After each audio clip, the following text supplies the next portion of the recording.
جو لوگ کچھوچھے کی سرزمین پر گئے ہوں گے وہ جانتے ہوں گے، انہوں نے اپنی آنکھوں سے آپ کی کرامت کا وہ منظر دیکھا ہوگا کہ آج بھی بغیر کسی فرق کے، ہندو ہو، مسلم ہو، سکھ ہو، عیسائی ہو، یہ وہاں نہیں دیکھا جاتا۔ جو انسان یہ سوچتا ہے کہ اب اس کا علاج کہیں نہیں ہے، وہی قدم اٹھاتا ہے اور کچھوچھا شریف چلے جایا کرتا ہے، اور جب وہاں جاتا ہے دل مراد لے کے جاتا ہے تو مخدوم اشرف یہ نہیں دیکھتے کہ یہ آنے والا کون ہے، یہ دیکھتے ہیں کہ میری بارگاہ میں آیا ہے، اس کو یہاں سے خالی نہیں بھیجنا ہے، اس کی جھولی کو بھر کے بھیجنا ہے۔ اور ہوتا یہی ہے، جو انسان عقیدت کے ساتھ جاتا ہے، سچے دل سے جاتا ہے، بڑی سے بڑی مصیبتیں، بڑی سے بڑی پریشانیاں لے کر جاتا ہے، ادھر سے آتا ہے تو اس کے چہروں پر مسکراہٹ ہوتی ہے، ساری مصیبتیں دور کر کے آتا ہے۔ مخدوم اشرف سمنانی رحمت اللہ تعالی علیہ جس سرزمین پر آج موجود ہے، یہ بات اور ہے کہ ہم نے ان کو سمجھنے میں کمی کی ہے، ہم نے ان کو سمجھنے میں، ان کے مقام و مرتبوں کو سمجھنے میں، ان کا جو مشن تھا اس مشن کو ہم نے سمجھنے میں کوتاہی کی۔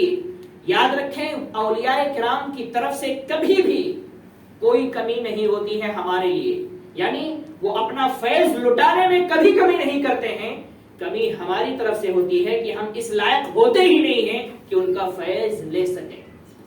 آپ کہیں گے یہ کیسے ہو سکتا ہے، جب وہ دینے کو تیار ہیں تو ہم لے کیوں نہیں سکتے؟ تو میں ضرور کہوں گا کہ اللہ نے جنت بنائی ہے ہم سب کو عطا کرنے کے لیے، لیکن کیا وجہ ہے کہ ہم میں سے ہی لوگ جہنم میں بھی جائیں گے؟ سوال یہ پیدا ہو سکتا ہے نا کہ جب جنت بنی ہے ہمارے لیے تو ہم جہنم میں کیوں جائیں گے؟ تو اس کا ایک معیار اور ایک نظریہ اور ایک قانون اللہ نے بنا دیا ہے کہ جنت تو تمہارے لیے بنی ہے، لیکن یہ شرط ہے، اس پر عمل کرو گے تو آؤ گے، اس کے خلاف جاؤ گے تو جہنم میں جاؤ گے۔ ایسے ہی اولیاء کرام کا بھی نظریہ ہے کہ فیض ہم بانٹنے کے لیے ہیں، اور کسی کا چہرہ دیکھ کر نہیں، جو آئے گا اس کو فیض دیں گے، لیکن ہم یہ ضرور دیکھیں گے کہ یہ آنے والا اس لائق ہے یا نہیں ہے۔ اگر وہ اس لائق ہوگا تو اس کو فیض ملے گا، ہماری طرف سے ملے گا، اور اس لائق نہیں تو ہماری طرف سے تو ملتا ہے لیکن وہ لینے کے قابل نہیں ہوتا اور وہ خالی ہاتھ واپس چلے جایا کرتا ہے۔ اب سوال یہ پیدا ہوتا ہے کہ لینے کے قابل کیسے نہیں ہوتے؟ تو لینے کے قابل ایسے نہیں ہوتے جیسے آج مزاروں پر ہو رہا ہے۔ ایک نمبر کی عیاشیاں مزاروں پر ہو رہی ہیں، مزاروں کے نام پر قوم کو لوٹا جا رہا ہے، مزاروں کے نام پر شریعت کی دھجیاں اڑائی جا رہی ہیں، مزاروں کے نام پر سب سے زیادہ اولیاء کرام کی توہین کہیں ہو رہی ہے تو مزاروں پر ہو رہی ہے، مزاروں کی کمیٹیوں کی طرف سے ہو رہی ہے۔ سب سے زیادہ کمی اگر کہیں پائی جاتی ہے، شریعت کے قانون کی مخالفت ہوتی ہے، تو آج مزاروں پر، ہر مزار کی بات نہیں کر رہا ہوں، جہاں ہوتا ہے وہاں کی بات ہو رہی ہے، آپ جاتے ہوں گے، آپ جانتے ہوں گے۔ اولیاء کرام اس نظریے کے تھے کہ اپنی نگاہوں کے سامنے شریعت کے خلاف کوئی کام دیکھنا کبھی گوارا نہیں کرتے، کرنے کی بات تو بہت دور کی بات ہے، دیکھنا بھی گوارا نہیں کرتے تھے وہ۔ اور آج ہو کیا رہا ہے؟ انہی کی بارگاہ میں سب سے زیادہ شریعت کی مخالفت ہو رہی ہے، سب سے زیادہ، اور یہ صرف اس لیے ہو رہا ہے، اس پر پابندیاں نہیں لگائی جا رہی ہیں، نہ تو ٹرسٹ کے ذریعے، نہ تو عوام کے ذریعے، نہ تو کمیٹی کے ذریعے، اس پر پابندی نہیں لگائی جاتی ہے برائیوں پر۔ کیوں؟ کیونکہ اگر پابندی لگا دیں گے تو جھولی بھرنا بند ہو جائے گا۔ مطلب یہ کہ جھولی بھرنے کے لیے لوگ آج مزاروں کا استعمال کر رہے ہیں، اپنا اکاؤنٹ بھرنے کے لیے، اپنی جیب گرم کرنے کے لیے۔ یہ پیسوں کے پجاری جو مزاروں پر بیٹھے ہوئے ہیں، انہی کی وجہ سے سب سے زیادہ مزاروں کی توہین ہو رہی ہے، اولیاء کرام کی گستاخی ہو رہی ہے، ان کی وجہ سے ہو رہی ہے۔ عوام بیچاری جاتی ہے، بڑی عقیدت کے ساتھ جاتی ہے، اسے کیا معلوم، وہ تو عقیدت کے ساتھ 1000 ڈال کے آتی ہے، 2000 ڈال کے آتی ہے، 10 100، جس کی جتنی اوقات ہے وہ ڈالتا ہے اپنی عقیدت کے مطابق، لیکن انہیں کیا معلوم کہ وہ پیسہ جاتا کہاں ہے۔ یہ جناب ڈال کے آئے، ادھر رات کو خادموں کے گھر میں، مزاوروں کے گھر میں پہنچ جاتا ہے وہ پیسہ۔ آج مزاروں کے ذریعے، درگاہوں کے ذریعے جس مشن کے ساتھ ہمارے اولیاء کرام سرزمین، الگ الگ سرزمین پر تشریف لے گئے تھے، بھائی ہندوستان کی سرزمین پر مخدوم سمنا کیوں آئے تھے؟ آج لوگ حکومت کے لیے لڑتے ہیں، جان دے دیتے ہیں، ہے کہ نہیں؟ دنیاوی حکومت کے لیے، کرسی حاصل کرنے کے لیے جان دینے کو تیار ہے، کیونکہ وہاں فائدہ ہے۔ ایک تو سب سے پہلے نام ہو جائے گا، کہ جناب فلاں کرسی پر ہیں، شہرت ہو جائے گی اور پیسہ جو آئے گا وہ آئے گا ہی.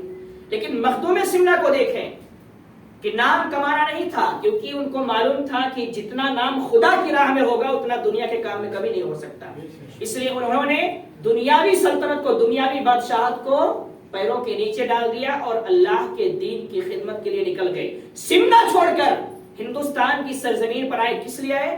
اور آئے تو ایسا نہیں کہ سمنہ سے چلے ہندوستان پہنچے، سمنہ سے چلے ہیں تو پورے راستے میں دین کی خدمت کرتے ہوئے آئے ہیں، شریعت کا قانون لوگوں کو بتاتے ہوئے آئے. وہ یہاں تک آتے ہیں اس لیے اولیاء کرام اپنا شہر چھوڑ کے دوسرے شہروں میں، دوسرے ملک میں جاتے ہیں، اس لیے کہ ہم نے اپنے ملک کو سنوارا ہے، دوسرے ملک کو سنواریں گے.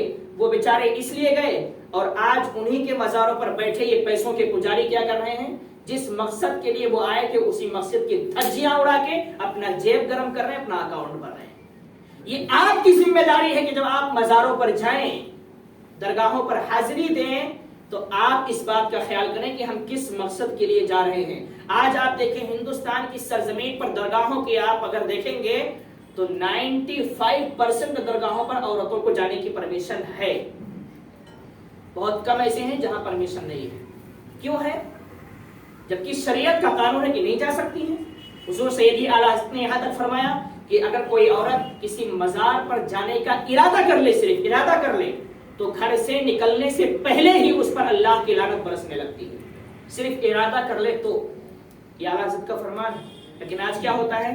مزاروں پر ہم سے اور آپ سے زیادہ کون نظر آتی ہیں؟ عورتیں. کیوں نظر آتی ہیں؟ اور وہاں کی ٹرسٹ، وہاں کی کمیٹی اس پر پابندی کبھی نہیں لگاتی ہے، کیونکہ ہم 10 دیں گے تو عورتیں 100 دینے والی ہوتی ہیں. وہ گمچھے میں چھپا چھپا کے ڈالتی ہیں.